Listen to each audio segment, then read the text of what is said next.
गोजोन मोनाबिलिनि बर' निउज चेनेलनि गोदान खौराङाव बयखौबो बरायबाय। आसा खालामो नोंथांमोना भिडिअखौ जोबजासिम नायलांगोन आरो भिडिअखौ मोजां मोनदोंबा लाइक, कमेन्ट, शेयार आरो साबस्क्राइब बानायनानै होदो। दानिया फैदो दिनैनि गोदान खौराङाव। BTC सानै MCLA बिफानारि बिबान होयो। 27 नं नाग्रेजुलि ST नङै बियाबनि लकी दास MCLA ना फिसिनाय, आदार, नोगोरारि जगायथाय आरो कन्जुमार एफेयार्स बिफाननि बिबान होनाय जादों।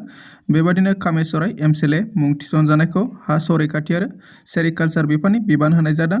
बिथोनाव बुंनाय जादों दि BTCनि मावफुं सोद्रोमाफोरनि मोनथायखौ नोजोर होआलासिनो थिखानाय बिफानफोरखौ मोजाङै सिबिथाय होनाय आरो मोजाङै सामलायनायनि थाखाय बे लाहार फाहारखौ खालामनाय जादों होनना खौरां मोननाय जादों। मरिगावआव लामा जाब्रबथायाव 6 जोखोम जादों। मरिगाव टाउननि साखाथि औजाबारियाव दसे सम सिगां जानाय मोनसे गिख्रंथाव लामा जाब्रबथायाव खमैबो 6 सुबुंफोरा जोखोम जायो होनना खौरां मोननाय जादों। उल्था लामानिफ्राय थांनाय AS02D9259 नम्बर थानाय टाटा बलेर' आरो रेजिस्ट्रेशन नम्बर AS06N9091 गोनां डिजायर गारिनि गेजेराव मोखांजों सौग्रावनायनि उनाव बे जाब्रबथाया जायो। बे जाब्रबथायाव मरिगाव बिएड कलेजनि 5 फोरोंगिरि आरो गंसे गारिनि सालायगिरिया जोखोम जायो। जोखोम जानाय फोरोंगिरिफोरखौ नेबिदिता, टेका बर्नाली हाजरिका, सुचदिता देब नन्दि, लफामुद्रा दास आरो बिशाल छेत्री होनना सिनायथिनाय जादों। उदालगुरि जिल्लायाव गोथां बास सिबिथाय दिनैनिफ्राय जागायदों। जायगानि MLA आरो हान्थामेला बिफाननि मन्थ्रि चरण बर'आ सानफ्रोमबो माजबाटनिफ्राय तेजपुरसिम गोथां बास सिबिथायखौ बेखेवना होयो। हान्थामेला बिफाननि मन्थ्रि चरण बर'आ बुंदों दि गंसे ग्रीन बासआ खेबसे चार्ज खालामोब्ला 120 किल'मिटार जानथाइखौ बारहोनो हायो एबा थांनो हायो। बेनिखायनो बे सिबिथायखौ सिगांनिफ्रायनो तेजपुरनिफ्राय मिटपाटसिम जागायनाय जाबाय। तेजपुराव गोथां गाबनि बास चार्जिं स्टेशन थानायनि थाखाय बे थिरांथाखौ लानाय जादों। हान्थामेला मन्थ्रि चरण बर'आ बेखौबो बुंदों दि इयुनाव उदालगुरियाव मोनसे चार्जिं स्टेशन गायसननाय जागोन। लोगोसे बे हाबाफारियावनो बाहागो लादों BTCनि गाहाय हाग्रामा महिलारि बिथां, लोगोसे डेपुटि चिफ रिहन दैमारि, लोगोसे आसाम सरकारनि मन्थ्रि जयन्त मल्ल बरुवा बिथाङाबो।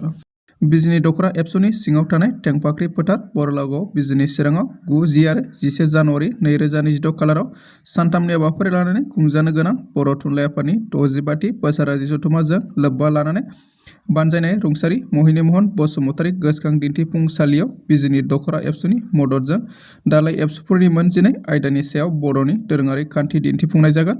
बर' थुनलाइ आफादनि 65थि बोसोरारि जथुम्माखौ जाफुंसार होनायजों लोगोसे दिन्थिफुंसालियाव बर'नि दोरोङारि खान्थि दिन्थिफुंनायखौ नायफैनो थाखाय बिजिनि दख'रा एबसुनिफ्राय खावलायहरदों बिथांमोना। सरलपारा ओनसोलनि सिङाव थानाय सनापुर गामिनि रायजो राजाफ्रा थांनाय 31 दिसेम्बर 2025 अक्ट'खालि Sikhnasar multi purpose cooperative society limited NGOनि मावथिफोरजों लोगोसे बिथांमोननि थाग्रा न' आरो डिउटियाव बाहायग्रा जिपकार गारिखौ गाज्रि रोखोमै गाग्लोबनायनि सायाव अफस जाफैदों। बिथांमोननि NGOफोरनियाव रायजो राजाफ्रा खौरांनि गेजेरजों फोरमायबावदों दि रायजो राजाफ्रा बे जाथाय जानायनि सायाव सासे गामिनि थाखाय आखाइ खबज'नानै निमाहा बिफैदों।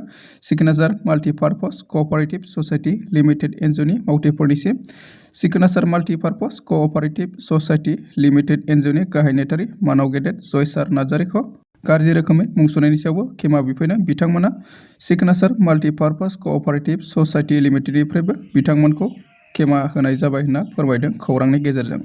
चिरां जिल्ला भारत भुटान सिमनानि साखाथियाव थानाय सान्तिपुरनि गोदानै लुफुंजानाय कस्तुरबा गान्धी बालिका बिद्यालया एबा आइजो फरायसाफोरनि हस्टेल एडमिनिस्ट्रेटिभ आरो क्लासरुमखौ दिनै बेखेवबाय। हाबाफारिनि बाहागो बायदि BTCनि सोलोंथाइ बिफाननि मावफुं सोद्रोमा रबिराम नार्जारि बिथाङा भिटा हास'ना बेखेवना होयो।